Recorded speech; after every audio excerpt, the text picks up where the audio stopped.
up the water spout. Down came the rain and washed the spider out. Out came the sun and dried up all the rain. And the itsy bitsy spider crawled up the spout Jessie, again. You get in this house right now. Oh, Mom. Right now.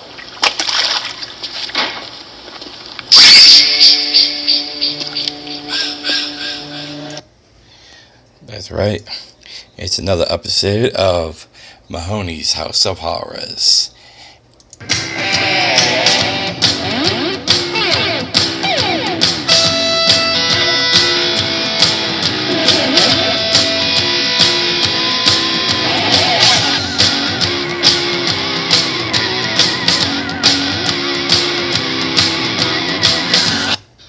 And we're back. And we are doing, as you probably guessed by now, Friday the 13th, part 2. Deuces. So, got some pretty good reviews on the first one. Thank you for all the views so far. Keep it going. Friday the 13th, part 2 was my first introduction to Friday the 13th. Actually, I think I said that on the first one. My sister used to tape a whole bunch of, tapes, and she'd rent videos and have two VCRs and tape one onto the other, the old way. So, I was still 9 going on 10 when this came out. And I remember just getting into a collection and saw a movie called Friday the 13th too, so, I watched it and, partly ruined the original for me, but, I was so fascinated by, the few things I saw, like Sack Kid Jason just scared the crap out of me as a kid. And, it's, the score and the soundtrack to me was like wow. It just blew me away that they could build that much suspense just by playing a few notes. So the score was top notch, and still today one of the best scores of the series, along with the original, obviously. So let me tell you just a little bit. Well, actually, let Paul tell you a little bit about Jason. Thanks much. I don't want to scare anyone, but I'm going to give it to you straight about Jason. His body was never recovered from the lake after he drowned. And if you listen to the old-timers in town, they'll tell you he's still out there. Some sort of demented creature. Surviving in the wilderness. Full grown by now. Stalking. Stealing what he needs. Living off wild animals and vegetation. Some folks claim they've even seen him. Right in this area. The girl who survived that night at Camp Blood, that Friday the 13th, she claims she saw him. She disappeared 2 months later. Vanished. Blood was everywhere. No one knows what happened to her. Legend has it that Jason saw his mother beheaded that night, and that he took his revenge. A revenge that he'll continue to seek if anyone ever enters his wilderness again.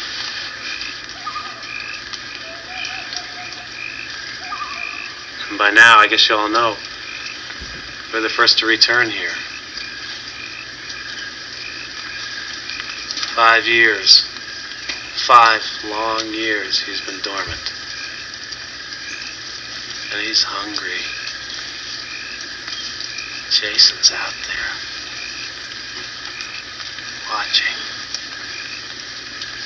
Always on the prowl for intruders. Waiting to kill. Waiting to devour. Thirsty for young blood.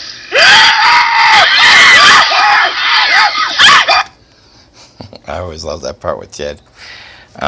So yeah, as Paul says, this picks up 5 years after the original events, and you know, after Mrs. Voorhees decapitated, Alice lives, and like he says, she disappeared 2 months later. It's good that they brought back Adrian King for what I call a cameo. Some of my strong points to this movie, I'm gonna delve into this a little bit, but like I said, the score was one of my top things. Some of the scenes, like the chase scene with the cop, the scene with Paul and Sackhead Jason fighting, some of those scores, and the chase scene with Jenny and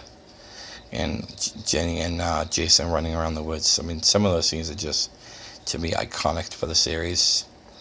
I always thought that Jenny was one of the, I don't know if you call it underrated, but I think she was the smartest survivor of them all.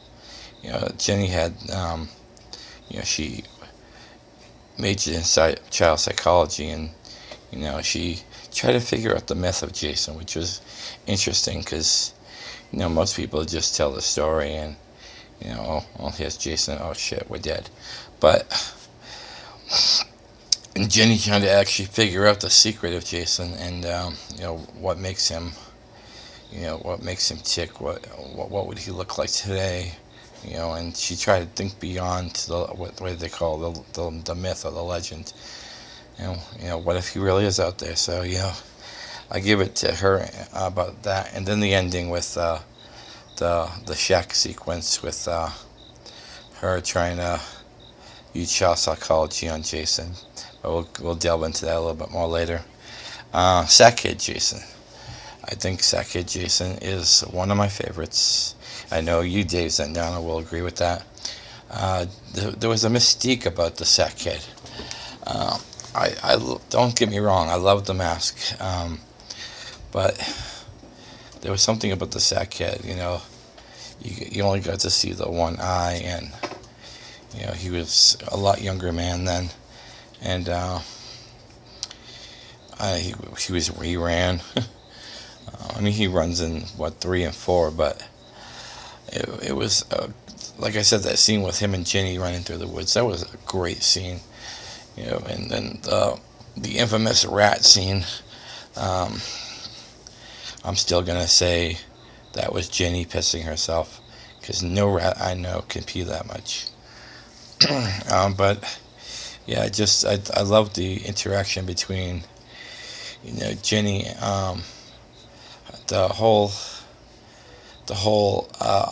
who's gonna get who first, because Jenny was trying to get away from Jason and try and misdirect him, and it was great. I mean, let's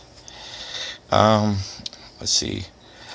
One of the coolest parts to me was the surprise male survivors. We don't actually know. I can't say survivors because we don't know if Paul actually survived. You don't ever see Paul, and I know there was some rumors that he was unhappy. I don't know, John Fury walked off the set or something like that. But so we can only speculate if he survived. But Ted figured out the secret to survival: get drunk in a bar. Yep, that's the secret. So Ted's one of the iconic characters because he came prepared. He said, hey, well, they all went into town. He listened to Jenny with her philosophy on Jason and tried to hit on the waitress there and said, I'm going to stay.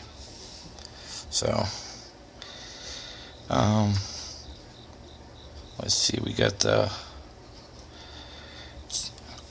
remember what I said in part 1 about Jason surviving and finding a recluse, a hideout in his little shack there, Club Villa Jason. You can tell it was taken care of by someone who was either uh, dumb or didn't have a lot of intelligence, because he didn't have any cleaning skills. That toilet in there was just horrible, and you know, uh, he survived that night at Camp Crystal Lake, and he found his own house. Hey, everyone's favorite place is their home, right? So, then we have the infamous Mark killing. Sorry, guys, at Banana Laser and Skeleton Crew. You know, Mark was a great kill, and just the horrificness of him cutting him from behind and rolling down the stairs was just, it was brutal. Bringing Betsy Palmer back was a great little touch too. Steve Miner did a great job with using Jenny trying to, like I said, I was going to get back to this. Jason thinking Mrs. Voorhees is still alive, and seeing seeing his mom through the eyes of Jenny. That was a great little philosophy that Jenny tried to use.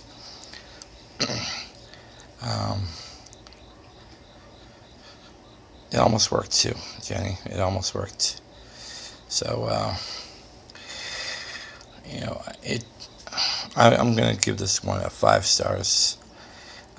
Jenny, the high points of this one to me for acting was Jenny by Amy Steele, obviously. The little cameo by Adrian King was a nice touch. Stu Chana was great as Ted. Crazy Ralph was back. Forgot to touch on that. Crazy Ralph, played by the late Walt Gorney. Poor Crazy Ralph doesn't make it out of this one. Trying to save people again. Listen to the crazy people. Jeff and Sandra were great. Marty Colbert and Bill Randolph. This had a great background cast. Terry by Kristen Baker. Vicky, Laura Marie Taylor. And that sequence with the campfire scene. The campfire scene was great because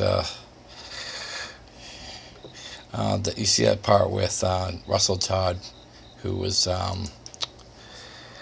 Scott. He looks like he's scared shitless from this tale by Paul. He looks around like, is Jason coming? Then even that little sequence with the cop played by Jack Marks, that whole chase sequence is great. I don't know why you would chase after a guy in a mask, but going back to that campfire sequence, I think that's one of my favorite scenes, and it's used a couple times throughout the series. I think this one has a lot of suspense in it.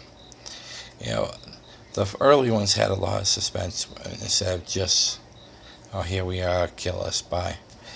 But Friday the 13th Part 1 and Part 2 delved into not just horror, but the suspense part of the thing about Jason, the mystique about Jason.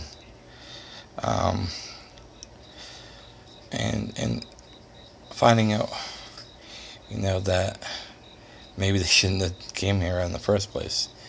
After hearing that story, the campfire story, I think I would have been just like, okay, this happened here 5 years ago. I'm out of here. But, like all these kids, oh, he's gone now. But, I think, like I said, Ted had it right. If anybody finds himself in a camp that they just want to survive in, go to the local bar and stay there. Jason will not follow you there. And speaking of the bar sequence, that was another nice touch because a lot of the Friday the 13th kind of stay in the whole one surrounding area, and that kind of took it out of. It was still on the lake, but it was far enough where it was like someplace different, and I love the sequence between Jenny, Paul, and Ted trying to discuss Jason, and she's trying to be serious, and they're just like, "You've had too much to drink." That's them really. They were protecting themselves by saying it was her, but it was them. And what else did I like about this movie? I love the direction by Steve Martin, keeping it fast-paced. It's very fast-paced, but it also keeps you interested. It doesn't go so fast that you lose track of things. And also, let's see, the sequence between when Ginny and Paul come back from the bar, and everything's dark, and you know Paul, there's someone in this room. Paul, there's someone in this fucking room. That's great. I mean, it's like she can see things like it's even hard for the viewer to see, but she has like this sixth sense that something's not right here. And we get the shish kebab with Sandra and Jeff. That was great. The sequence with Terry stripping in the water, that's always a favorite of people's. And then coming out of the water and Scott's there, playing a prank, got out of clothes, and then gets hung up with Paul and his wilderness bullshit. That's great. And then he's a sitting duck. There's just certain characters in this movie that, this series that, they're not going to make it, and obviously he was one of them. To me, I think he was one of the more unlikable characters because he was kind of pompous, and so you're almost kind of glad when Scott gets it, because he gets turned down by Terry and plays a prank on her, gets hung up. Well, bye Scott. And then there's an interesting part early on when Jeff and Sandra get to town, and they're on the phone with Ted, and he's going to take a left at the Dairy Queen, and then of course the truck gets pulled away, and that's my truck, asshole, that's my truck. That whole sequence, I think his name was Max. He worked at the Exxon. There's a trivia question for you. And he's like Ted said, he's just as crazy as me. But I think this has great chemistry. It moves along good. It has some great kills. Has great suspense. Highly recommended. So if anybody like I said in part 1, if anyone hasn't seen part 2, part 3, part 4, part 5, part 6, 7, Jason Takes Manhattan, Jason Goes to Hell, Jason X, Freddy vs. Jason, remake. Where the fuck have you been? I